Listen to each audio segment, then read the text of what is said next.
So now we've looked at some of the basics of the software. We've seen a little bit how to set up different channels. We've seen a little bit about what the image looks like, rescaling with the camera, and a little bit with the savings and file handling and so on. I would now want to take one step back and have a look at some of the settings of the microscopes that has to do with it. Is important to have a look at. And with that comes also some of these transmitted lights. I don't know how much of transmitted light you will do on this one. For example, transmitted light of the samples that I used before, those cells, we will not see anything. They are too thin, too transparent, so we don't get any contrast there with just normal bright field. But if you have something else, so I just changed now for a type of a tissue sample here to have something in there. So we'll use this one and just check a few of the settings and a few of these knobs and so on for you to know what they do. So you can also recognize if something is wrong here. So I have now the 20x. I have focus on this sample. You can see this is not the live image. Okay, there we go. So this is now the live image. So I just focus this. I can make this. I can show you one more thing here. Since this is a little bit far away, sometimes you might want to see things bigger or smaller. This little guy here, you can make the whole thing bigger or smaller.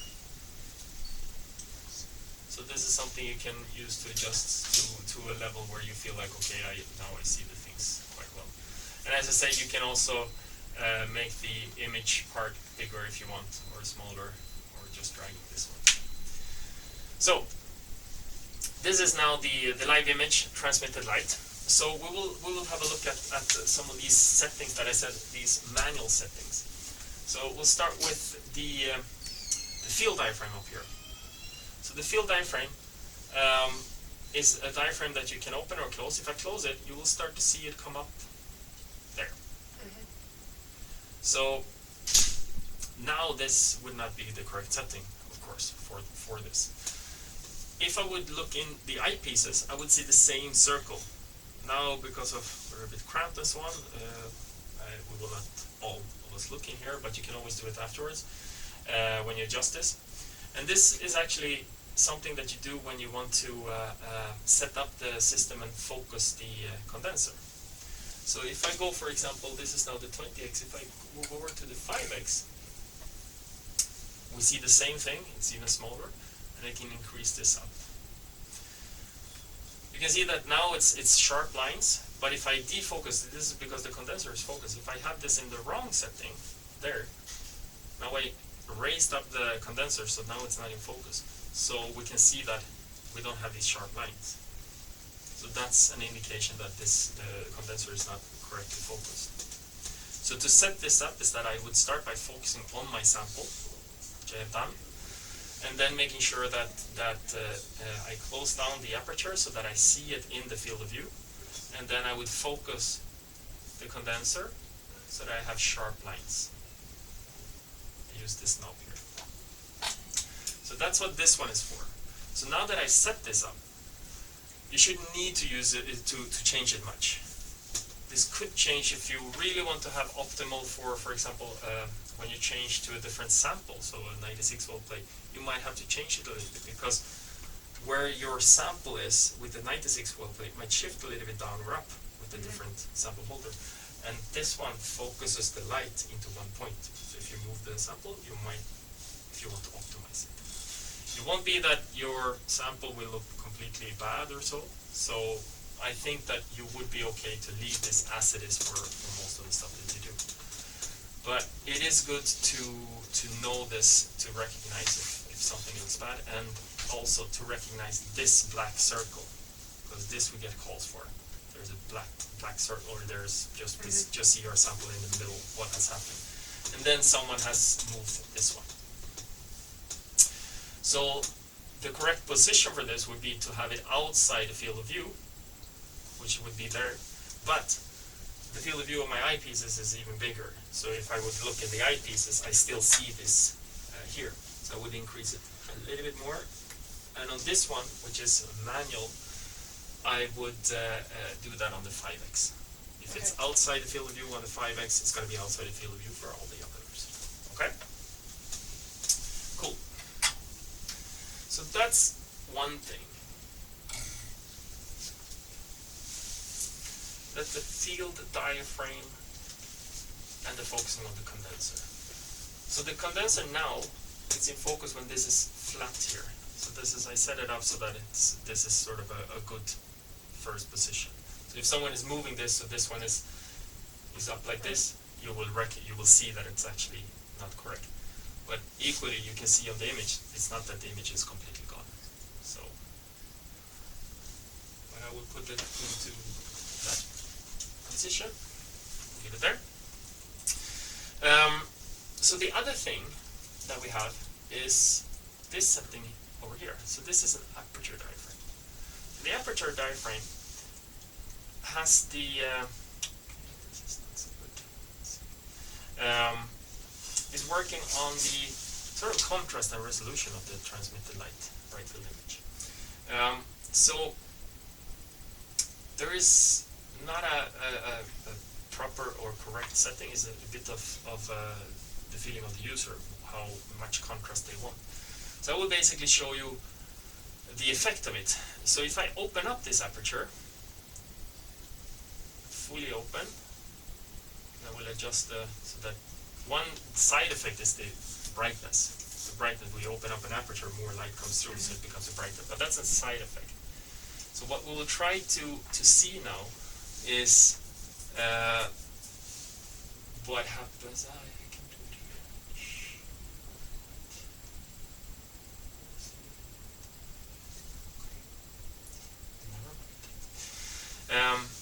So now this is fully open. If I close this down now a lot, it will get darker, but I will compensate by increasing this a little bit. And what you should start to see is that the contrast becomes more and more. So if we compare this image here,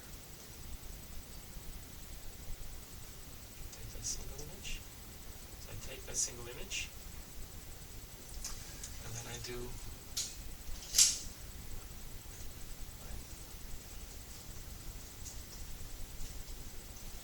this single image. So now it's fully open.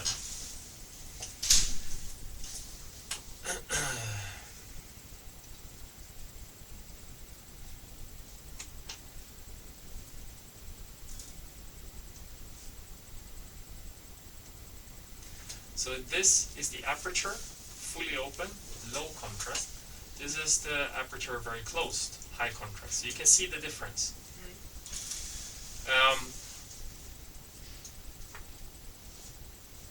So the higher the contrast, you also lose resolution a little bit with that. So a rule of thumb is that this aperture should be closed down so that you have roughly maybe something 70 to 80% of the field of view is open. You can see that. You can actually see if I remove the eyepieces, if I let the light go to here. So this is something you can do later. We'll just go live here to turn on the light. So if you look into this open one now, and you move this around, you will be able to see this aperture. The same we saw with the field diaphragm, but you can see it here. Seeing it, so we cannot see it on the screen. So you can see what happens when you close it down and when you open it up. And rule of thumb, roughly something like 70–80%. So for me, where I would have it, the standard settings would be there. This is numbered here. So for the 2040 and probably also the 63, I would have it around 7. So rule of thumb. And for the 5x, I would have it around 2.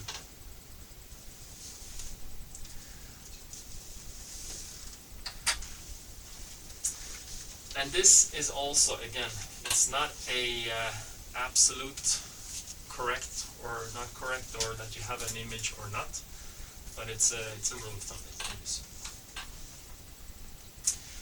So that's the field diaphragm and then the aperture diaphragm. And we talked about the focus. So that's basically the stuff that is good to know about the transmitted light axis. Oh yeah, except for one more. This is a manual shutter. This one is sort of not in use. It should always be down. You don't need to close it ever. The other one is an empty position for a filter if you want to put in. Also not in use. Sometimes someone has done this and we will never get light. So just to know that they exist. So if someone has done that and they think that it's broken, just have a look at it. Okay, so that was the transmitted light. And actually for fluorescence, we have similar settings. And on this one, they're also manual. So I will just show you it, and it would be something I would recommend not to touch too much. But it might happen people do. So I will show you what it is and how to recognize it. So we'll go over to fluorescence. This is now fluorescence. And the settings that we have for the fluorescence channel is in this black box here.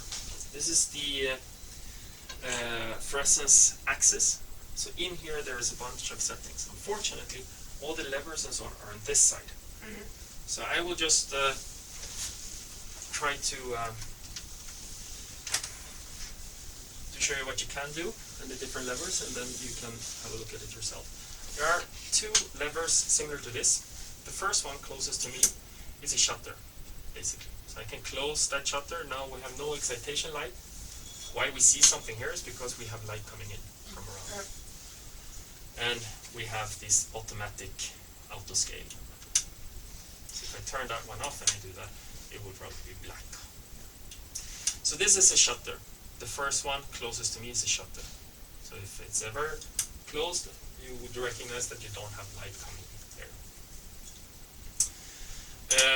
That one should always be open. The next lever that we have is this field diaphragm. You can see I can close it down and there we have it. So the same thing here is that field diaphragm should be just outside the field of view. And preferably you can set it up for the 5x objective. You can try to do it in the eyepieces to make sure, and I think that looks good.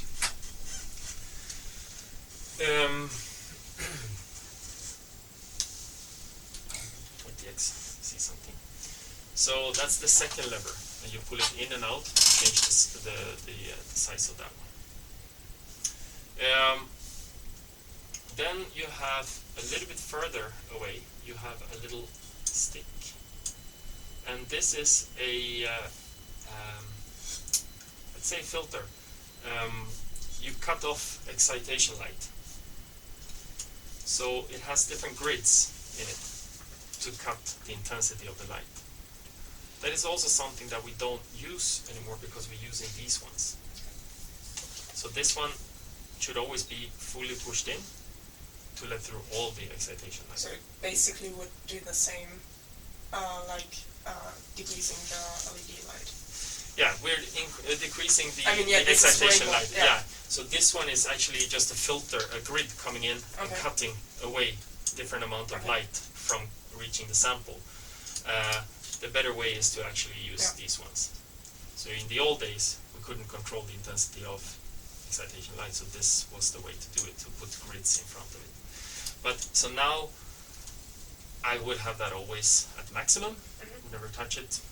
The only thing that maybe if you would ever have so that you're down at like 5% of this or even less, and you're still having too much light, okay, then you can cut it further. But it's rarely that you find those kind of samples. It would be interesting to see your sample because they that are actually like solid fluorescence that we're looking at. That can be quite bright. But okay, so that's the three things that you have here. So the two first are levers, same as this one, and then that last thing is a little bit further down, and it's more of a flat little thing that you pull in and out. So you can have a look at it later. I will try to remind you once we switch around and you're sitting here and working with it. But yes, that's the different sort of manual settings that you should be aware of. And I think that the main thing to be aware of for the fluorescence settings is that those should not be touched. You don't need to move them around or anything, but it's important to recognize if you have this ring that you can adjust it. If someone has pulled the lever and there's no light, that there is a blockage there. Okay.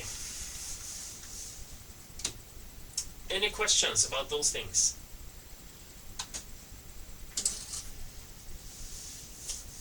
Very good.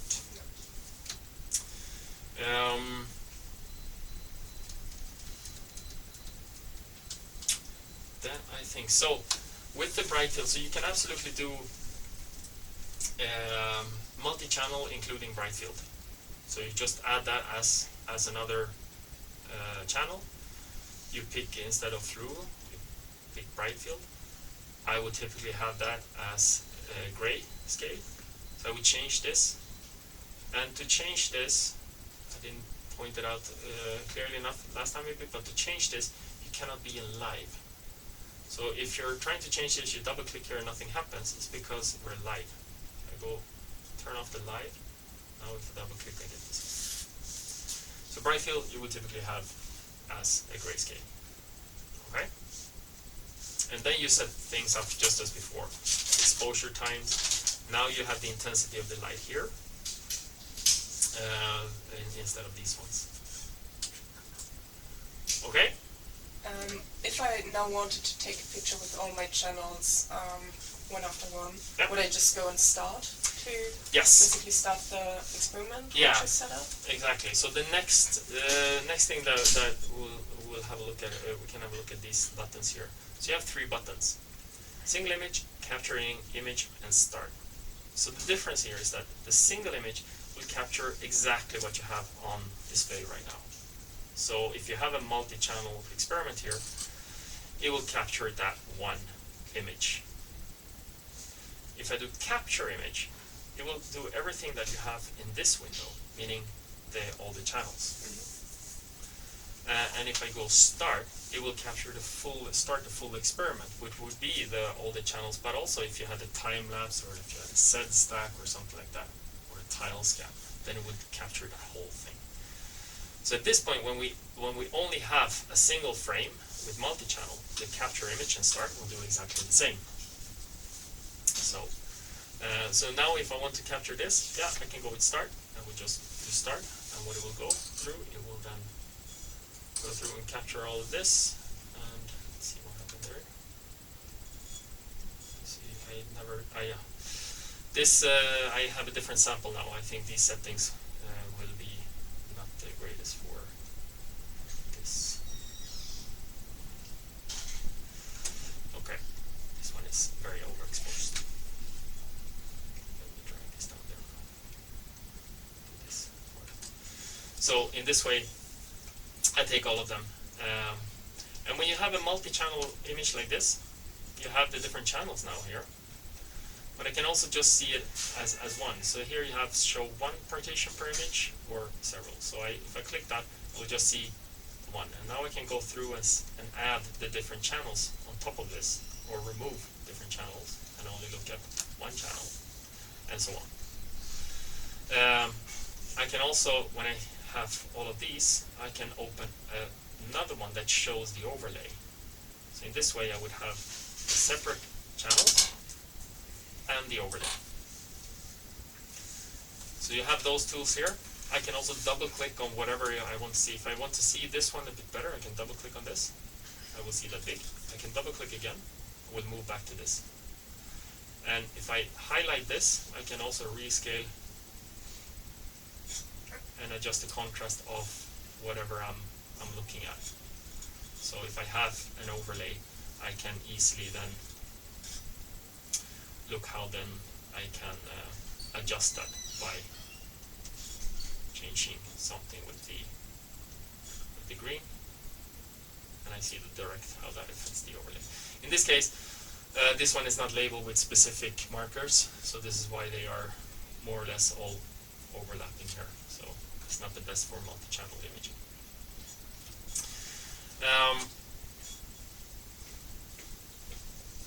So that's how you take the images. Single image, just whatever you're looking at, capture image, the full, all the channels, and start the full experiment. So the full experiment would be, for example, if I would have a set stack or something like that. Okay, I will remove some of these. Let's stick with the green for now. Go live.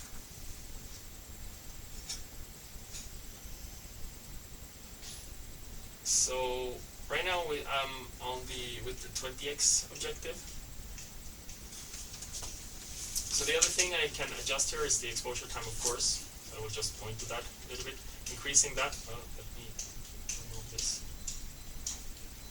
So increasing the exposure time will, of course, have a direct impact on what we're seeing here. You can also do binning. Do you know what binning is? So this is the binning setting. You will most likely not use it, but it is there, so I tend to explain it. So on a chip, you have a lot of pixels. They are all collecting light, right? So if you have no binning, it means that each pixel is collecting light and gives one pixel in the image. But you can also do a 2x2 binning, which means that you take 4 pixels 2 by 2, and you take all the intensity they collect and pool it into 1 pixel. So if I go 2x2 binning, my image gets brighter. So I need to decrease in this case here. So this is now with 2x2 binning. So I sacrifice resolution and increase the per pixel intensity, because I have 4 pixels giving addition. So when would you use that? Typically people will use it if you need to go faster. That's one way, because then the frame rate can be increased. But it could also be if you're looking at something with quite dim signals or something like that, and you don't want to have a very long exposure time. That could be a way of doing it also. But I think for most things nowadays with the cameras of today, binning is not being used as much. So we have the exposure time. So with this camera, that's basically what you would do with the settings. You have more settings up here, and I will actually not talk about. I will talk about 2 of these buttons, and mainly 1. So the rest here, I'm not going to talk about them. They are not important. They are not used very much. And you can read about them here. So I will focus instead of the last button, which is Open Camera Preferences. I don't think you will ever need to use it, but you get to this Camera Preferences here, where you can make some changes and selections. Here you have that settings 16-bit, 65,000. Here you have options of 8-bit, that's 255. For fluorescence, I would basically never use the 8-bit, I would always use the 16-bit, so I would stay on that. Important is that both of these should be ticked. So if someone has ever been in here and unticked this, that will mess up, especially when you do tile scans and so on. So these ones should be like this. But apart from that, there is nothing really that you will be doing in here. But if anyone changes this, you basically change the default settings for the camera. Yes. So if you start it again and someone accidentally changed it, you will have these new settings now. Yes, okay. Exactly. So for me, I would say that you would recognize it when you start, if you do tile scans. Okay. Because it won't be able to, or you do in Navigator, you will recognize it very, very quickly. And then you can have a quick look to see if someone has unticked this. Both these should be ticked.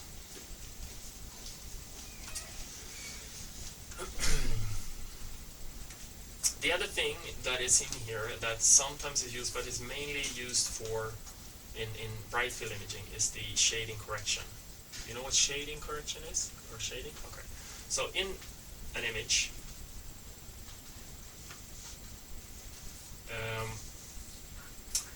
it tends to be that when you move towards the edges of the field of view, you might get darker corners. You might have seen that sometimes, and we might experience a little bit later. And that's a shading because of the field of view of the light path and the light that hits it. You tend to get a little bit darker towards the corner. And you can correct for that by doing a shading correction. So then you measure how this fall looks like, and then the software can adjust for that automatically to make it a nicer and smooth image. We will see. I don't know if we will have that issue or not, but if it is, we have the possibility of doing a correction. And there's a wizard in here that will take you through how to do it, but we'll see if it's even needed. I don't think that you will need it. But those are the two buttons that I would say could be something that will come up later. Down here we have the camera, so since it's manual, I can't click on any of these. But it is coded, so right now I can see that I'm on the 20. If I go over here, I can see that I'm now on the 5, and so on and so forth. Yeah. I can also, if I want to know a bit more about the objective I'm on, I can click on the eye, and here I can see. Right now I'm on there. I can read a lot of the things about this, like resolutions and so on and so forth. So if you ever need, you can find out more things about the objectives. The last one here, project settings, is also something that I don't think that you will need to go into here and do anything. There is maybe this one if you ever need. So when you do multi-channel Z stacks, what you typically would do is that you would take one color and do the whole Z stack. Change to a different color and do the whole Z stack. If you're ever doing something where you don't want to do the full Z stack and then do the next color, but you want to do at each step all the colors and then move, then you can go with lambda then Z. So that means you can see an illustration here is that at each level you will do all the colors before moving to the next level. So default is Z then lambda, so I will put it back to that, but you have that option.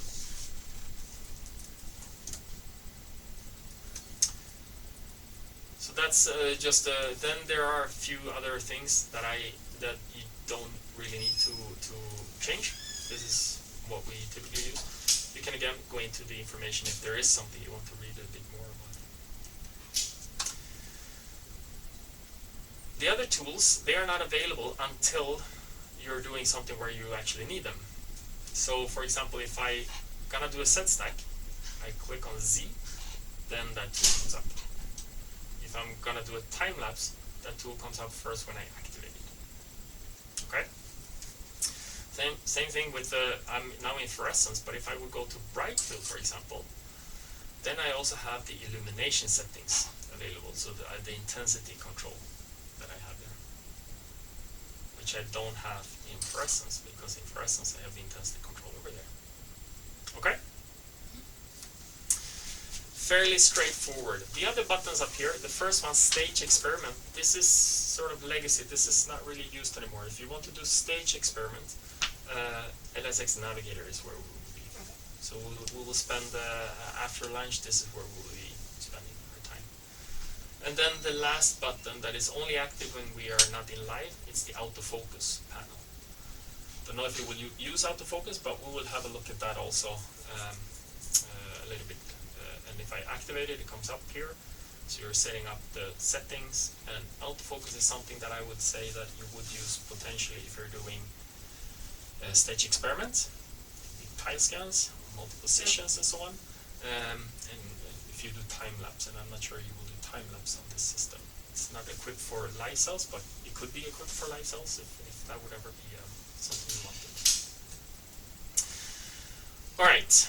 So with the autofocus, we will come back to that if you want to have a look at that a bit more carefully. But this is the button, and you can always click on the help file, and you can read all about how the autofocus actually works. All right. So, any questions so far?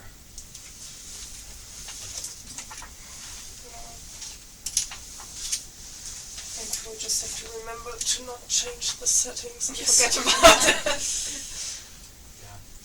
Yeah. this sample here. So, now I'm back to my cell sample. I'm live. I'm in fluorescence. I see absolutely nothing. I have no light here because I haven't activated any light yet. So I will activate, I will go with the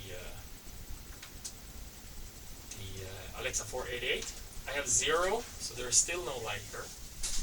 So now I will increase the light and we will see the light coming on.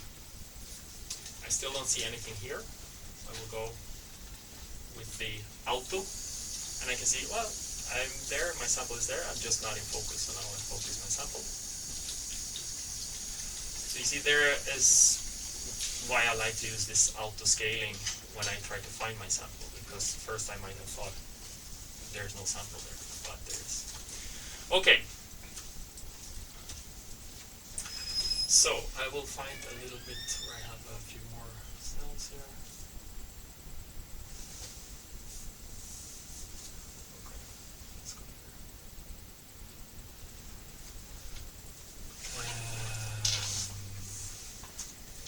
Focus. So now this is now the 40x I'm at. So this is the 40x, and this one has a correction color. So what is a correction color? This is the thing that allows me to use this objective for both cover slip samples like this. You have a pretty good image, but you can also use it for thicker plates with the thicker bottom. So the correction color is a ring that sits, I don't know if you want to try to come in and have a quick look. It sits here. Yeah. And I can turn it.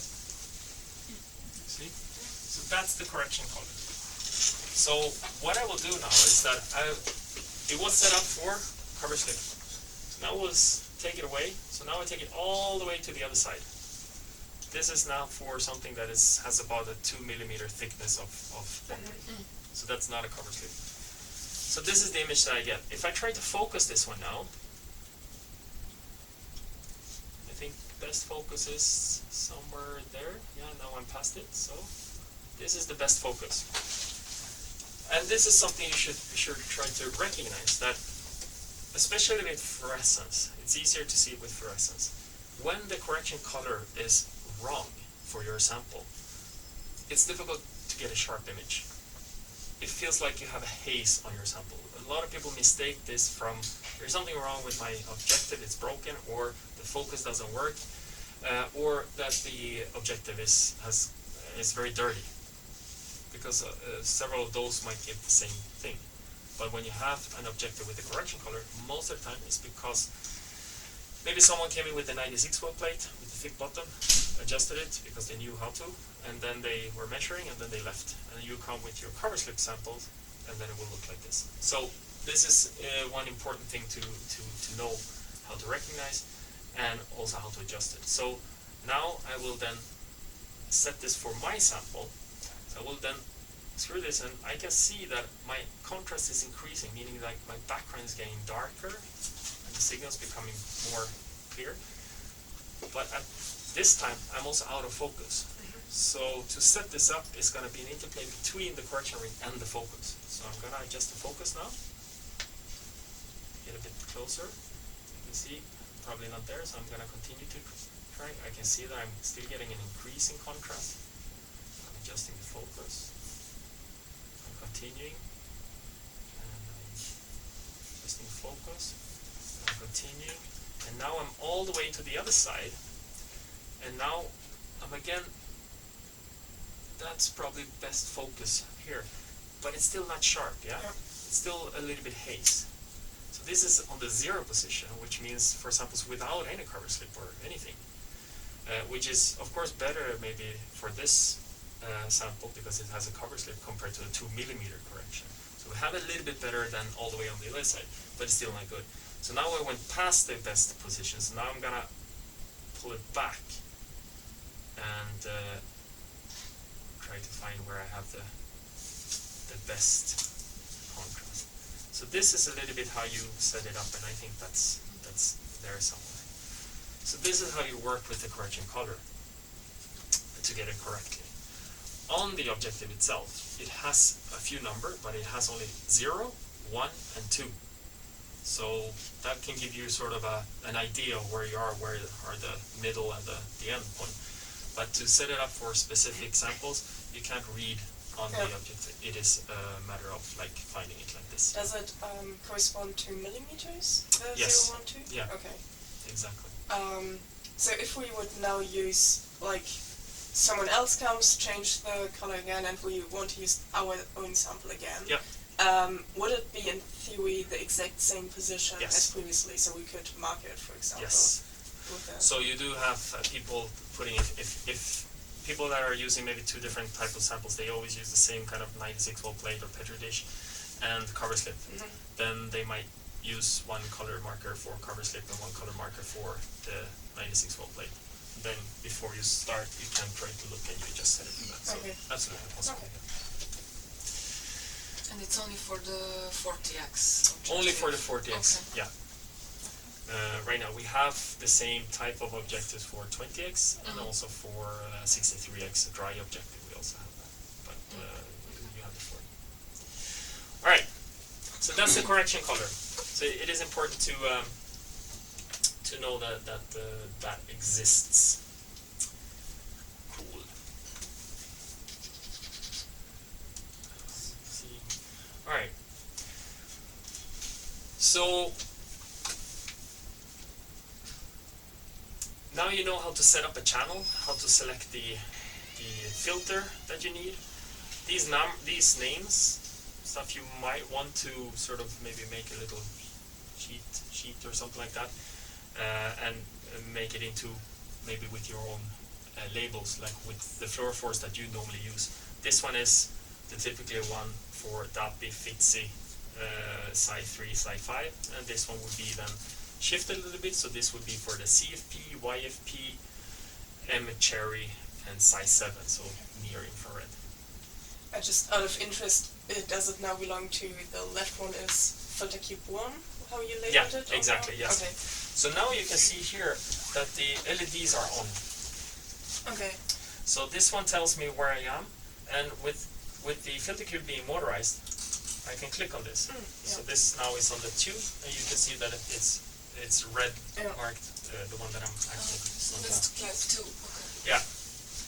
And on the objective side, which is not motorized, so nothing happens if I press the buttons, but if I move this, the LED will also change.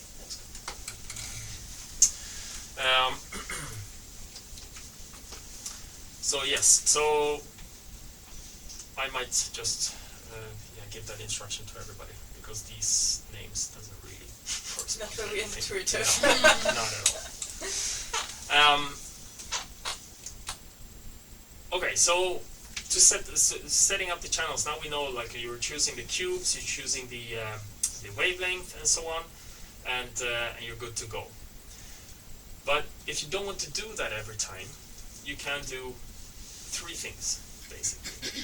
One thing is to open an old project where you have your experiments. So some people, they tend to, if they have maybe 4 different experiments that they are running continuously, they create a project. They might call it experiments, and in there they have 4 images from those representing those 4 experiments. Because of all of these images or raw data, you cannot overwrite the information that is in there. So that's a way to be very safe, that these are experiments that I do, no one else can actually adjust it. So if I apply these settings, it will be correct. Okay? So that's one way of doing it, creating an experiment file that is your own. You find it in your folder and all that, and you can open it up every time you come in, and then you load experiments from there.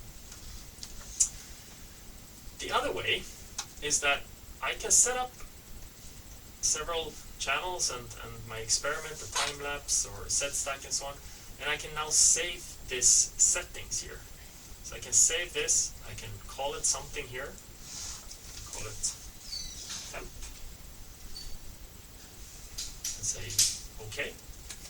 Now I can call up that here. So next time I come in here, I know that, okay, I want to do my temp experiment, then it loads up whatever I had there. So that's also one way.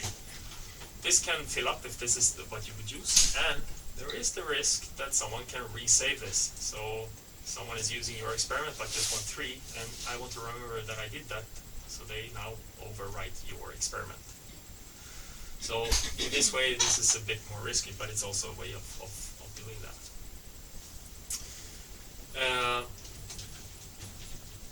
Another way that can help you, but not do the whole experiment, is that you can also save different channels. And I already done that for some. So if I click on this one now, we have a list of fluorophores here, standard names. So if I go DAPI here, actually this one I would resave, because I think that one is probably going to be better. Just save DAPI override, yes. So now I have DAPI there. I can go with the next one. I want to have GFP. Next one I want to have say RP. And next one I want to have sci-fi. So what I have put into this, when you select these ones, it's the cube that you use, the wavelength that you use, and the exposure time. That's what's saved in these settings. And from here, if you start with that and with the RP, but I mean you need a different intensity, you need a different exposure time, that's perfectly fine. Just gives you a starting point where you have the correct wavelength selected. You can also see as soon as I change this, you have this little star, meaning that I have changed the setting from this. So that's a way also that you can use. If you don't want to have these ones in here, or you want to create new names or so, you can also very much delete these. Delete. Do you want to delete this? And I thought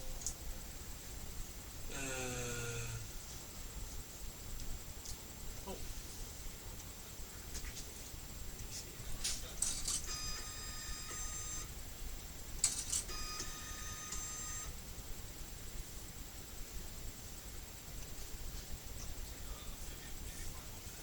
Okay.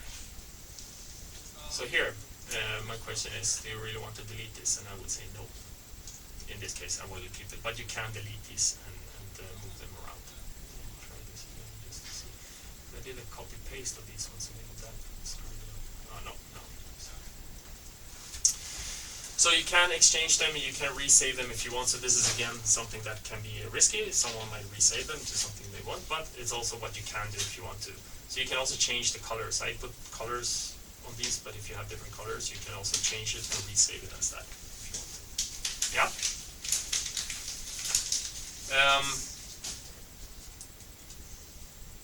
So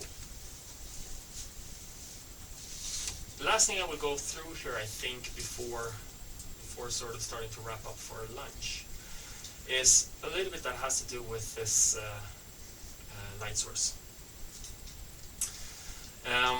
The light source has these 4 channels, and in these 4 channels, as I said, they have 4 different light sources, basically. And what you're hearing here, when I change this, it's this light source in that channel changing to a different one. That is a fairly slow process for them to do that. So that means that if I remove that one, yeah, let's have these ones.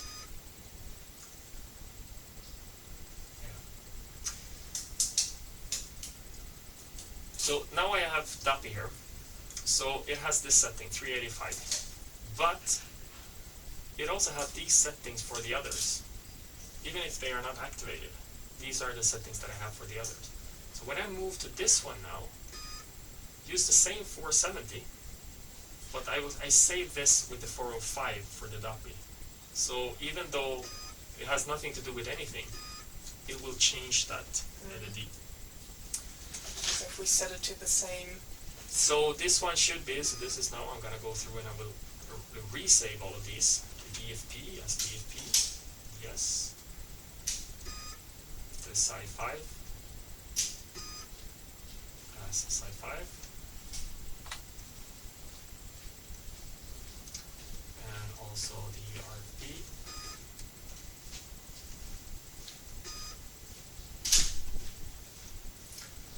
I save these a little bit automatically, and we typically use the 405 on the other light sources that we have. So in this way now, I will move this.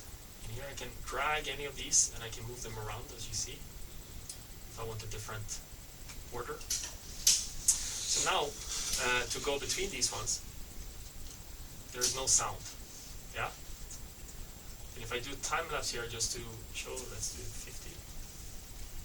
We minimize.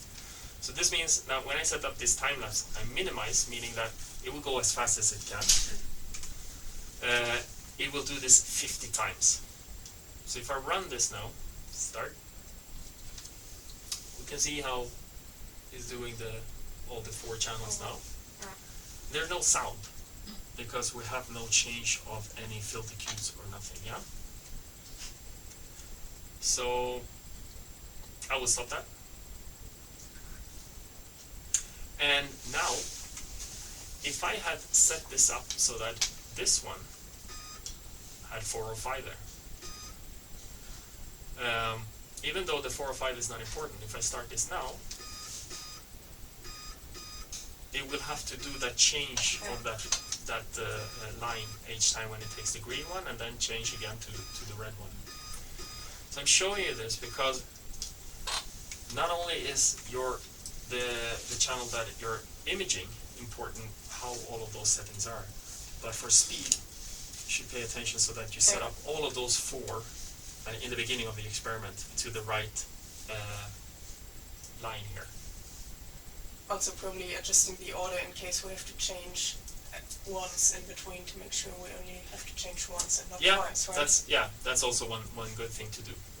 So if you're doing some time lapse or so or set stack, have it either beginning or the end. So it's one change.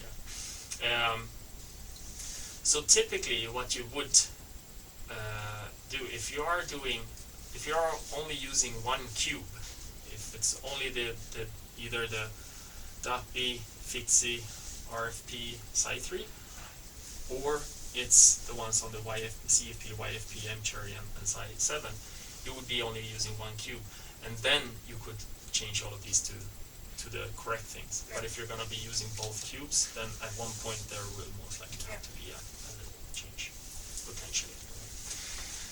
So just think about the channels that you want to use in the beginning when you start setting up your first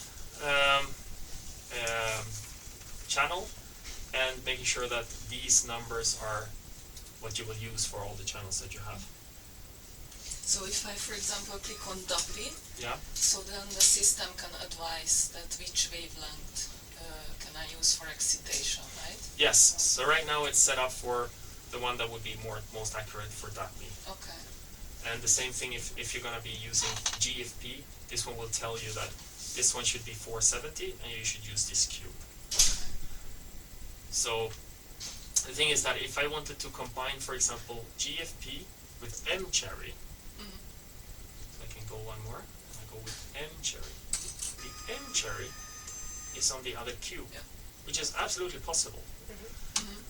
But this change now will be doing 2 things. It will change the cube, of course, but it will also adjust all of these other lines here.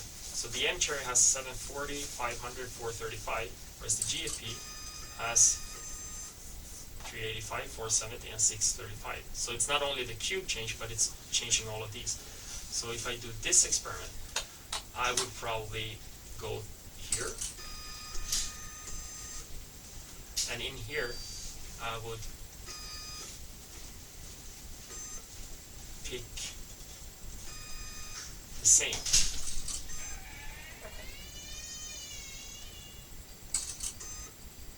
So we only have to change the photo and and there is one more thing I realized, because this M-Cherry has the 580, so I will go back then into here, and I will just change this to the 580, and also here, the 580. So this, now, but then you can change it according to your fluorophore? I mean the excitation? Yeah, and so now they are all set up so that the only thing that is changing is the filter cube. So the thing is that Yes, you choose this according to your filter, to your fluorophore, but the one that you're normally just interested in is the one that you're exciting with. So in this case, aim cherry, I would excite with 580 and would select this one. But with this specific light source, you should also consider that these numbers on the LEDs that you don't use for this fluorophore corresponds to the settings in the other channels, so that they are the same throughout all three. So you see these numbers here are the same now throughout all of these. Because if they are not, the light source would make that change, even though it doesn't have to. It will do it anyway. But I mean, we can adjust the lasers always, no matter which filter cube we've chosen, right? We're just depending on the filter cube, we cannot apply the laser, the LED line then. Yeah, you can choose the number here, but you cannot adjust the intensity. That's what I meant, to increase the speed. So basically, even if we have to change filter, we can still have this higher speed. Okay. So exactly the thing that I did now, that I just made sure that, okay, I'm going over to the other cube that per default has all these other settings. I just went through and made sure that these numbers are the same throughout this series that I'm doing here. And in this series now, then it will only be this thing that you will hear when we go between these ones. Okay. So that's one thing to consider when you're using this light source. And again, there's nothing wrong, it's just that it will take more time if it needs to make that adjustment. So, I mean, it's good to keep that in mind. Alright. How do you feel so far? Good. Yeah? Looks good. Yes. Yeah. I think it's a typical thing that we will realize all the problems we have when we start doing it. Yes. Yes. Exactly. So this is also why I tend to do, like, we do a training and then have a little follow-up, and in this case it will really be because there will be a follow-up training after summer also, because there were a few people that weren't here. So I also recommend that in the next, I don't know when you all go for vacation, but I always recommend to sit down and try to do a bit of imaging in the next few days when it's all fresh. Because if you go on vacation tomorrow, or if you don't use this now for a few weeks, you're gonna start from scratch for sure. So I definitely recommend coming in, if you have some old sample, just sitting down and imaging a little bit to get into it before leaving it. Okay, so it's 51. I'm thinking. The time lapse, was that kind of clear? It's not very complicated. Like, you have the time interval, hours, minutes, seconds, that you can go in and say, like, I want to take something every 10 minutes. So that's okay. And then you can choose acquire until stops, duration, you say how long we'll do this, or how many cycles. That's the if we go minimize, it's basically the minimal possible time in between. Yeah. So due then to the changes. Yeah. Okay. So then it will just go continuously. So if you set up a multi-channel, as soon as it's done those, it will take the next one. If you've done also including a set stack, then it will just do it as fast as it can, and then it continues. So, but that can always then differ.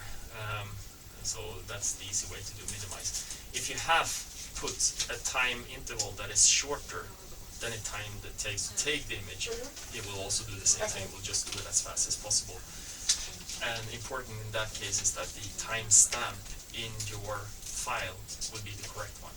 It will not be your theoretical. That if you said every 10 minutes, but it took 12 minutes to take the image, then the next one will be not time 10, but it will be time 12. Okay. So that's important also. So the time lapse, not so difficult. I don't know if you will do time lapse so much, but that's how it is. I will actually squeeze in the set, and I do this because I have a few more minutes, and the set is also very easy. We'll do it more later, but you activate it here. And if I go live now, I will do it on this. So it's quite easy. I will just, for example, you can do it. There are a few different ways. I will go to the top here. This is a very flat sample, so there's not really any 3D So I will go on the top of the sample, I'll say begin here, and then I will focus through my sample till I go to the other side and I say end. So that's, now I set up my set stack here. I can see it if I zoom into, this is my set stack now. I can move through it. I can do that also using the,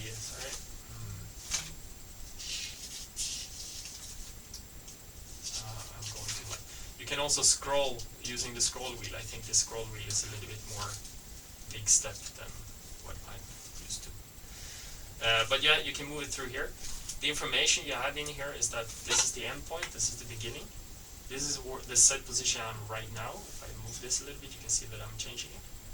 And you can also get the set size. So the set size that I did right now is 10 microns. Then you told, like, I want to capture this set stack. But then the question is, how many images should I take here to make this? You have those settings here. I would always recommend, as far as possible, always use system optimized.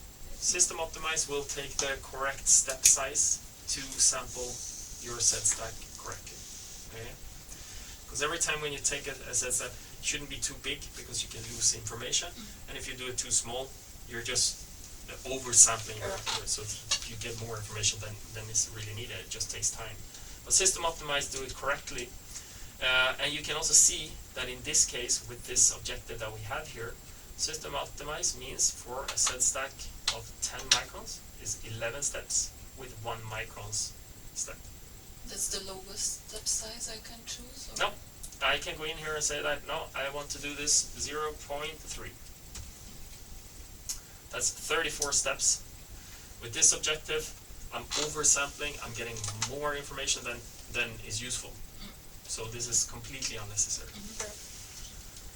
So system optimized, there is, doing on a wide field system like this, I would say there are never any reasons, as what I can think of, to oversample this sample. So I would never really go less, but there might be times when you want to do less number of steps. If you have a very thick sample, for example, if you're ever working with tissues or so, you set up your set stack and you get to 200 set levels, and you feel that will take a while to create a large image. It's absolutely possible to do it. But if what you're gonna do in the end, maybe you just want to take that and collapse it down to a 2D image or something like that, maybe you don't need to perfectly sample it. And then you can just go in and say like, actually, 11 steps overkill, I can do 5 steps, that's fine. And you do that. So that's those settings. So that's as simple. You just set the beginning and end, and system optimize, and you're good to go. You can clear this beginning and end like that. You can start from scratch. So the other way you can do is you can say like, I know my size. I know the size of the set stack I want. So I want to do 10. And then it will create a set stack of 10 microns around the position you were. And again, system optimized. Go to the beginning, we can go to the end easily, and we can just clear it. So that's how you set up a set stack. It's very easy. Alright? Okay. So now we're ready. Now we've gone through, I think, everything that we sort of need to go through here. So after lunch we'll just open up and we'll start immediately in Navigator. And we'll start doing some more imaging there. Okay. Sounds good? Yep. Good. So what is good? Should we meet back here at 1? That's good. Sure. Yeah. Yeah. That's 1 hour break. Perfect. Cool. Thank you.